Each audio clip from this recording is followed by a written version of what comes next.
All right, guys, we got Addison in the chair today. He's a 17-year-old young man that's a barber that's going to be extremely successful because he's going to get the best haircut of his life. Correct, Addison? Yes. All right, so what are we doing today, man? Today, I want a mid-tip around the sides, and I want to wear my hair forward, but like not on my forehead. Okay, so this is what I'm thinking. You want to wear forward but not down. I think you also have like really strong cowlicks. He has really strong cowlicks in the front, so highly recommend not to do that. When someone has strong cowlicks, you want to kind of play with it, something along the lines of something more textured in the front, maybe even something shorter. The main focus, guys, look at the top. Okay, look at the sides, very round. Okay, the reason why, very similar lengths. Actually, I would almost say that there's more lengths on the sides, like longer lengths than the top. So it's creating this like very rounded shape that I'm not liking. So slimming this down will really open up his face with a nice taper into the transition of the scissors will be all we really need to do. So for me, the main focus is gonna be the gradient into the taper. There'll be the beautiful shape we create through the graduation and how much we clean up the top and like the textures we apply in the front. So I think another thing I want to add here is the biggest problem I'm noticing with his hair is really dry. So applying a bit of cream and creating more of a wet look will make this hair stand out, will make the color pop as well. So let's get straight to it.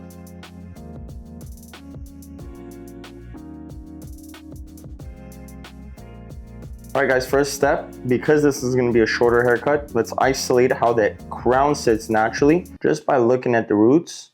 Whoa, hold up, pause right there. I know you're into this tutorial and you've probably been taking notes, studying the sectioning, watching the fade placement, but let me ask you something. If you've already watched these tutorials and you've been watching my content and trying to level up, why not just go all in? I've built something for barbers just like you. It's called the Essentials Program. It's a private community packed with weekly coaching calls, advanced tutorials, support from elite barbers, and constant accountability. And get this, it's $80 a month. That's one haircut, two at most. You probably spent more last week on Uber Eats anyways. This is for barbers who are done with staying stuck, who want to improve their fades, their sectioning, their scissor work, their styling, and even how to post content to book clients. And I'm gonna keep it real. If it doesn't blow your mind, you tell me. I'll send you that $80 back. No catch. But if you're serious about becoming the go-to name in your city, then you belong in there. Click the link in the description, join the Essentials Program, and I'll see you on the inside. Now, let's get back to the cut.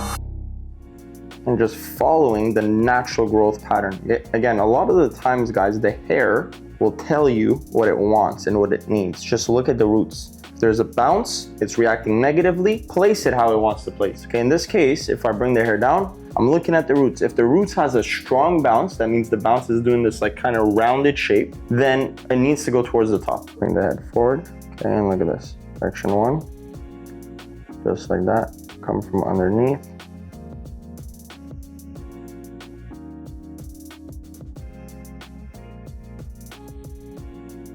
Section 2 now. Take another section diagonally, bring it down. At this point, I'm slightly over directing, bringing back to previous. And now coming from under, boom.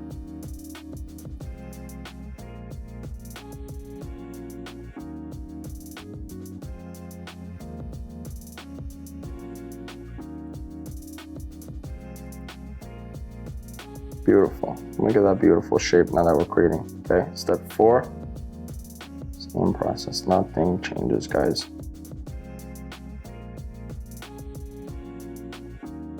Okay, at this point, guys, you take another section, just like this. And now we have our connection from here to here. Look at this, we pick it up, guideline.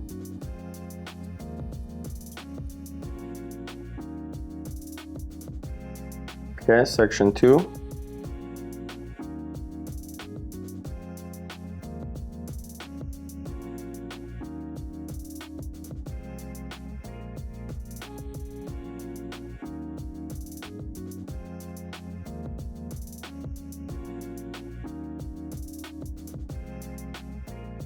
So guys, at this point, all I'm doing is just refining a little bit of the corners, while still keeping more of the length in the front because I want to keep the fringe. But as I get closer to the top, this is why we started with the corners, I want to keep the top in the middle point the longest point. Reason why, this is where a lot of the texture is going to come. So I really want to reduce a lot of that weight through the corners, as you guys could tell, but everything through that middle point I want to keep. Okay, so now I'm just bringing everything forward.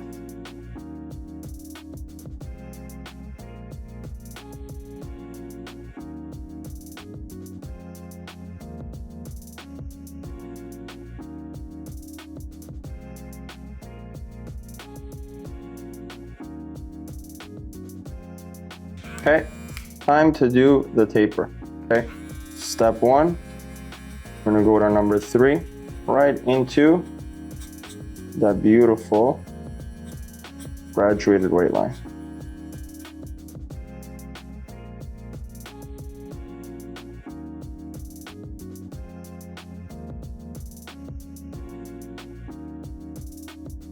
Next, we want to make sure that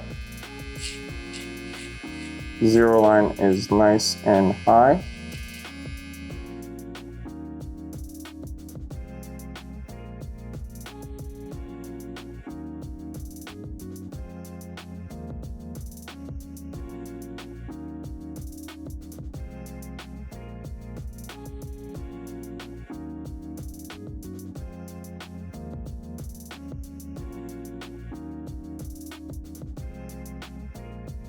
Okay, number 2 is set. Now we'll go with our one open.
All right guys, so this is my final look on Addison. Very, very happy with it. Shape looks a lot better. If we look at the structure of the face, Addison slightly turned closer, yeah. We slimmed the haircut down. The facial features are really showing. His eyes are actually gonna show a lot more as well, because with the width on the sides, funny enough, a lot of the times, I know it sounds crazy, but it hides the face, like it hides the eyes. He has really nice eyes, so I really wanted to accentuate it by taking it shorter through the contrast from the taper. Now, if you look at the grading effect, beautiful. If you look at the actual weight line as well, it transitions really nicely with the length in the front, and we have that beautiful structure through the back. So I hope you guys enjoyed this one. Again, not much to do from the top. We actually just reduced the corners, so we had all this beautiful texture down the middle, which I really wanted to enhance. And again, very easy for him to manage. Looks really good. That transition's beautiful, and I hope you guys enjoyed this one. So I'll catch you on the next one, and maybe hopefully we'll do something a little bit more creative, a little bit more crazy. So I hope you guys enjoyed it, and I'll see you next time. Peace.